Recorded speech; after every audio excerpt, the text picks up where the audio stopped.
if we're able to better document data around identity or things that are happening in the government, potentially we can have a lot of learnings and efficiency when we silo that data.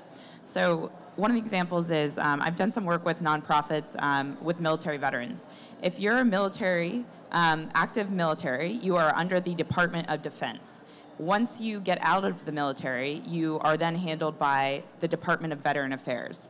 There is no connection of data that gets transferred between those two organizations. You have to go and register with the Department of Veteran Affairs in order to be recognized as a former military veteran, even though the Department of Defense and the Department of Veteran Affairs sit right next to each other.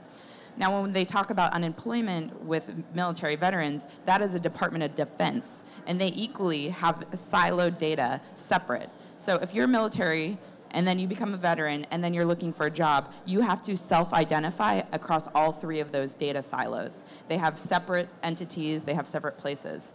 I believe that blockchain, because you can have this identity, even if it's in the aggregate, even if they're not seeing my name and my social security number, but I have sort of a ID that is unique to the government, that they can say, oh, this military veteran is now eligible for veteran benefits.